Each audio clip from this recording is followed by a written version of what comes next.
Hello and welcome back to Buckle Up. We are your Big Drag Entertainment. I'm so excited to be visiting with Sam Flannery. She is a fellow South Dakotan and a hilarious person in general, one of my favorite people to visit with at these events, and a heck of a hand, a great cowgirl. So Sam, thank you so much for being here. You're welcome.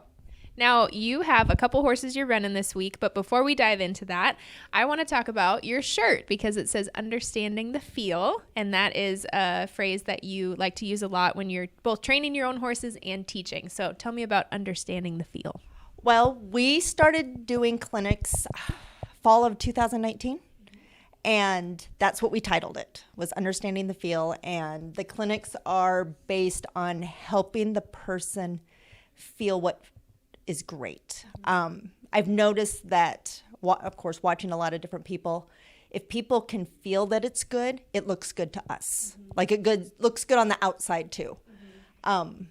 Anyway, so I'm just trying to teach people like what great footwork feels like, easy footwork. Mm-hmm. So that's kind of teaching your horses the basic where to place their feet and you doing nothing. Smooth as fast. That's kind of what we're trying to teach. Mm-hmm. I love that. You talked about footwork. I know that's very important in your training program. So how do you build a foundation of great footwork in these horses that you're training?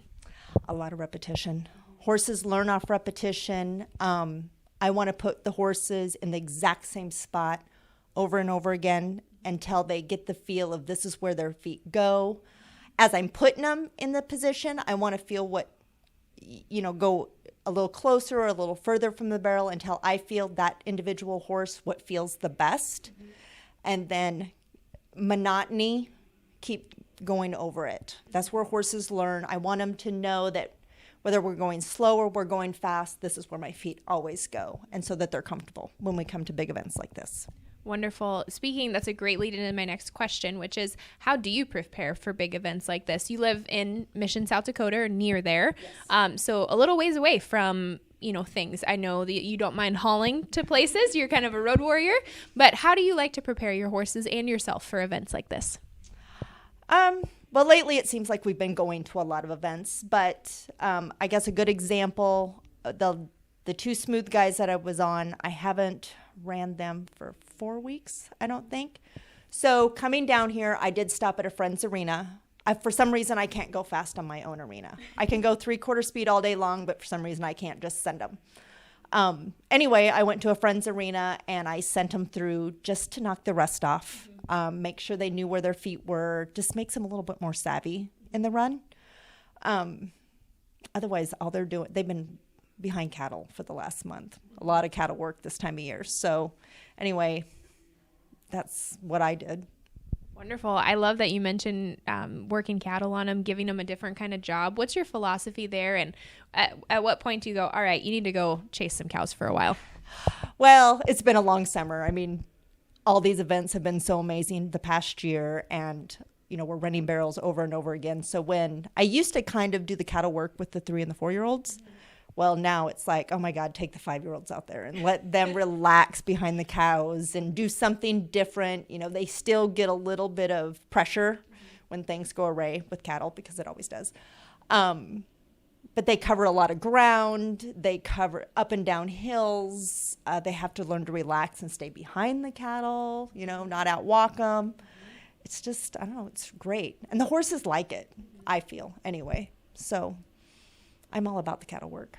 Absolutely. And I'm blessed to have it. Absolutely. You seem to have such a good attitude about everything. Every time I see you, you pretty much have a smile on your face. I know that having a good sense of humor is important to you. So how do you feel like not taking yourself too seriously and having that sense of humor is an advantage for you as a trainer and a competitor? Well, something I've learned is the minute I think I'm great, or I think a horse is great, and I brag or do something, I am humbled. Mm-hmm. I've fallen off. I've no-timed. Recently I've posted a few videos of a 4-year-old bucking. If you can't laugh about it and you are worried about everybody and their judgment or what they're thinking, like you've ruined it before you've ever started. So you might as well, because there's not a trainer out there that hasn't went through what I go through. We tend to only tell people about the best stuff. Or like I said, we brag. And oh my gosh, nobody can humble you faster than a horse, a dog, or a kid. So anyway. Oh, that is so true. And you mentioned kids. You are a mom. Tell us about your family. What are they up to? And what do you like to enjoy as a family? I know you love barrel racing, but you have sons. And so maybe barrel racing isn't their thing. What do you guys enjoy as a family? We love to vacation. I've raised adrenaline junkies. I told Scott, I'm like, God, I don't know where they got this adrenaline junkie thing going on. And he looked at me and he goes, you run barrels. Like, you're an adrenaline junkie. And I'm like, well, but I feel like I'm in somewhat control. But my oldest is in Colorado, and he rock climbs. He's all about heights. He's a snowboarder. He's looking into backcountry skiing. He's an avid water skier, stuff like that. My youngest son, huge into hunting. You just like he needs to find a girl that likes to coyote hunt. If anybody has somebody, because that's all he cares about. And then the past 2 years, he started doing this something called ranch bronc riding, which we thought was a whim. And he's very good. He has, knock on wood, he has yet to fall off. He's pretty damn sticky. It's been fun to follow him. I'm not a rodeo person. I don't go to rodeos unless it's the NFR. But I've been going and following him, and that's been fun. That is so fun. I love that she's wondering where they got their adrenaline junkie nature from. I think we know. Switching gears a little bit, this is a little more of a nuancy question, but I feel like when it comes to a craft that we're all trying to master, right? We have those little things that we do, like maybe just it's a little thing we do in our routine, or just those small things that you do that you've incorporated into your program or into how you care for your horses, or beliefs on tack. I would love to know a few of those just like little tips that you've picked up that you feel like actually make a big difference for you. Oh, you should have asked me that one earlier so I can think about it. I feel like events like this, where I was first out this morning, I have a timeline, and I kind of go through it the night before. Like, you need to feed at this time, you need to do this at this time, you need to be saddling at this time, and you need to be on your horse at this time. Mm-hmm. I don't set alarms on my phone, but I follow it to a T. And I've had a couple people comment that I look really organized, which you kind of feel yourself that you're not. But I do stay on a timeline. I don't know. I think that's a really good one. Timeline, being organized. I think, certain people have, I'll only put fleece against my horse's back, or, there's things like that. But I love that you said organization is very important to you.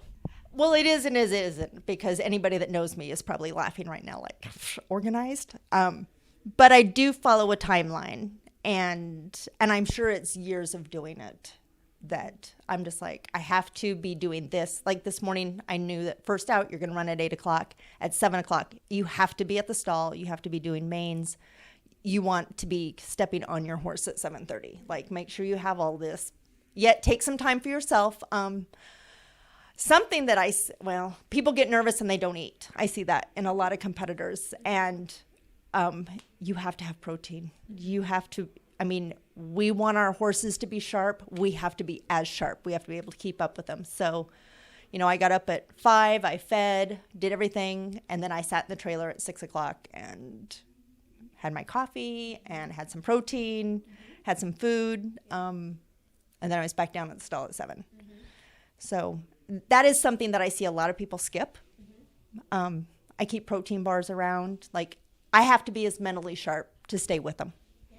I think that's such good advice. And taking care of yourself. Yes, we all want to take care of our horses to the T, but we got to take care of ourselves. Yes. If we're not on our top game, our horses are not on their top game. And I think that's with any sport. Yes. And the more you, of course, I guess I have an age thing going for me, but, I've learned. But any sport, when you listen to them, it's them and their fitness and what they eat. Mm-hmm. Like, and I'll eat anything after I'm done running, but like before I'm done running, I'm very careful about nothing that's going to sit heavy in my gut or anything like that.